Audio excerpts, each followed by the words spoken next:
राधे।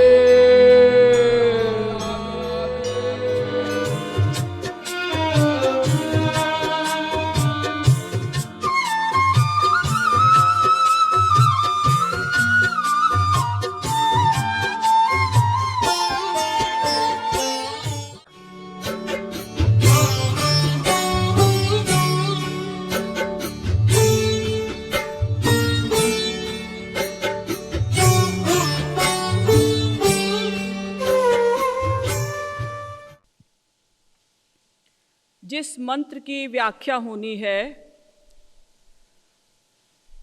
वो मंत्र है रसो वै सह रसग्वम ह्येवायं लब्ध्वा नंदी भवति।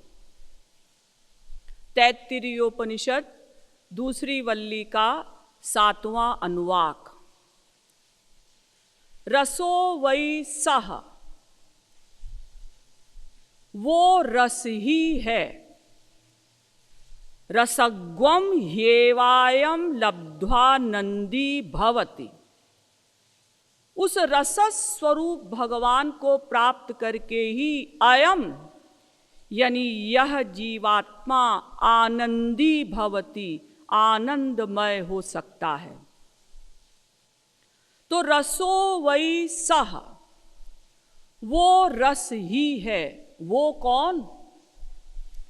वो है सुप्रीम पावर, परात्पर शक्ति, भगवान, गॉड, खुदा, अनेक नाम है उसके। और रसग्वम ह्येवायं लब्ध्वा आनंदी भवति। और उस रसस्वरूप भगवान को प्राप्त करके यह आत्मा आनंदमय हो सकती है। लेकिन उस रसमय भगवान को प्राप्त करने का अधिकारी कौन है, ये तो मंत्र में बताया नहीं गया। इसका मतलब जितने भी जीव हैं सभी उस रसस्वरूप भगवान को प्राप्त करने के अधिकारी होंगे, क्योंकि सभी जीव उस भगवान के अंश हैं। वेद कहता है चिन्मात्रम श्री हरेरंशम सूक्ष्ममक्षरमव्ययम्। प्रत्येक जीव उस भगवान का अंश है। ब्रह्मसूत्र भी कहता है अंशो नाना व्यपदेशात्।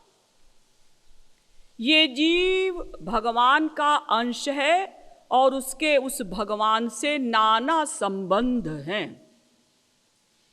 गीता भी कहती है ममैवांशो जीवलोके जीवभूतः सनातनः। गीता के 15वें अध्याय का 7वां श्लोक। भगवान कहते हैं ये जीव मेरा सनातन अंश है। ईश्वर अंश जीव अविनाशी, रामायण भी कहती है। तो जब हम समस्त जीव उस भगवान के अंश हैं तो सभी जीव उस भगवान का आनंद प्राप्त करने के अधिकारी होंगे। किंतु ऐसा नहीं। केवल एकमात्र मनुष्य ही ऐसा जीव है जो उस भगवान का आनंद प्राप्त कर सकता है। इसका बहुत सुंदर निरूपण वेदों में हुआ। वेद कहता है इह चेद वेदी दथ सत्यमस्ति न चेदिहा वेदीन महति विनष्टि। केनोपनिषद दूसरे खंड का 5वां मंत्र। ऐ मनुष्यों, उसको जान लो। उसको किसको? जिसके तुम अंश हो। तुम उस भगवान के अंश हो, इसलिए उसको जान लो, नहीं तो महान हानि हो जाएगी। पुनः वेद कहता है इह चेदशकद्बोद्धुम प्राक् शरीरस्य विस्रसः ततः सर्गेषु लोकेषु शरीरत्वाय कल्पते। कठोपनिषद दूसरे अध्याय की 3री वल्ली का 4था मंत्र। अगर इसी मानव देह के रहते हुए तुमने उस भगवान को नहीं जाना तो इससे बड़ी भूल और कोई न होगी, और सर्गेषु लोकेषु कल्पों तक तुम्हें इस भवाटवी में भटकना पड़ेगा। पुनः वेद कहता है, उत्तिष्ठत जाग्रत प्राप्यवरान निबोधत। कठोपनिषद पहले अध्याय की 3री वल्ली का 14वां मंत्र। उठो, उत्तिष्ठत, जाग्रत, जागो, और प्राप्यवरान निबोधत, महापुरुषों के पास जाकर तत्व ज्ञान प्राप्त करो। और ऐसा भी नहीं कि वेदों में ही कहा गया हो।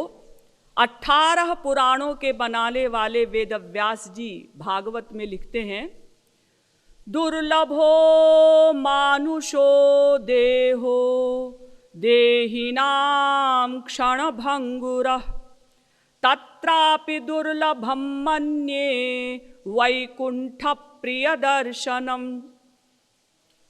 भागवत के 11वें स्कंध के 2 अध्याय का 29वां श्लोक। दुर्लभो मानुषो देहो, ये मानव शरीर अत्यंत दुर्लभ है और क्षणभंगुर भी है।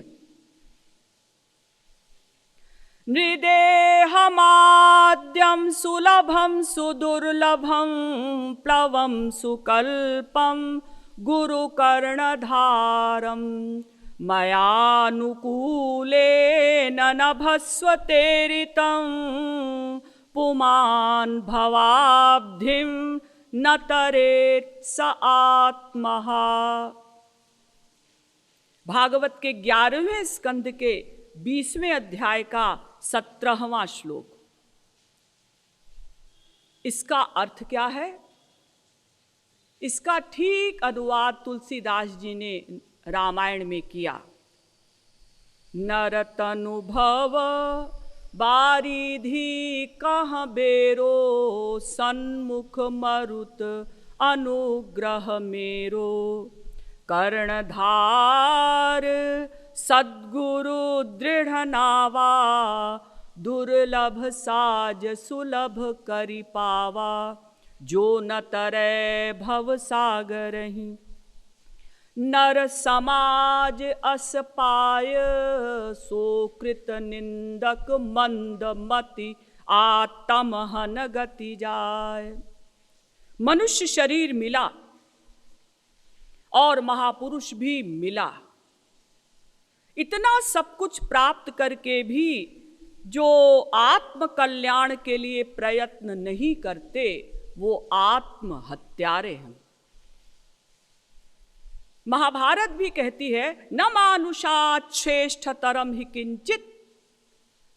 मनुष्य शरीर के अतिरिक्त और कोई श्रेष्ठ शरीर नहीं। जन्मांतर सहस्रैस्तु मनुष्यत्वम हि दुर्लभम। महाभारत, सहस्रों जन्मों के पश्चात कहीं ये मनुष्य शरीर मिलता है। आदि जगत गुरु शंकराचार्य जी कहते हैं, दुर्लभम त्रयमेवैतत् दैवानुग्रह कारकम, मनुष्यत्वम मुमुक्षुत्वम महापुरुष संभवः। 3 चीजें बड़ी कठिनाई से मिलती हैं। नंबर 1 मनुष्यत्वम, मनुष्य का शरीर। नंबर 2 मुमुक्षुत्वम, ईश्वर की ओर चलने की इच्छा। नंबर 3 महापुरुष संभवः, वास्तविक संत का मिलन। तो इसमें नंबर 1 मनुष्य शरीर मिलना बहुत कठिन है। कबहु करी करुणा नर देही, देत ईस बिनु हेतु सनेही। कभी करुणा करके, कभी दया करके भगवान ये मनुष्य शरीर देते हैं। गुरु ग्रंथ साहिब में भी कहा गया, लखु 84 भ्रमतिया दुलभ जन्म पाई होई, नानक नाम समाली तू सो दिन नेड़ा आई होई। 84 लाख योनियों में भटकने के पश्चात कहीं ये मनुष्य शरीर मिला है। इसलिए नानक जी कहते हैं कि ऐ मनुष्य, तू नाम का सहारा ले ले, पता नहीं फिर अगला क्षण मिले न मिले, जल्दी जल्दी अपना काम बना ले। कुरान शरीफ में भी कहा गया, मा खलक़तल इंस व जिन्न इल्ला लियअबुदून। खुदा ने इंसान को अपनी इबादत करने के लिए ही पैदा किया है। यानी वेद से लेकर रामायण तक हर ग्रंथ मनुष्य शरीर की ओर इशारा कर रहा है कि मनुष्य शरीर पाकर और तुरंत भगवान को जानो। 84 लाख प्रकार के शरीर हैं, जिनमें से हजारों आप देखते भी हैं। कुछ भूचर, कुछ जलचर, कुछ खेचर, कुछ उद्भिज, कुछ जरायुज, कुछ अंडज। इन समस्त शरीरों में हर ग्रंथ मनुष्य शरीर की ओर ही इशारा कर रहा है। क्यों? इसको समझने के लिए हमें संपूर्ण विश्व को 3 कक्षाओं में डिवाइड करना होगा, विभाजित करना होगा। 3 प्रकार के जीव होते हैं। नंबर 1 जड़ जीव, नंबर 2 मनुष्येतर चेतन जीव, नंबर 3 मनुष्य। जड़ जीव माने ये जो वृक्ष, लता, पेड़, पौधे आप देखते हैं ना, ये भी जीव हैं। हमारी ही तरह छोटे नहीं, कम नहीं। हो सकता है मनुष्य शरीर समाप्त हो जाने के पश्चात हम लोग पेड़ बन जाएं। आप लोग कहेंगे हम क्यों बनेंगे पेड़? बनना पड़ेगा। अगर कानून के हिसाब से नहीं चलेंगे तो बनना पड़ेगा, और अनंत बार हम वृक्ष बन चुके हैं।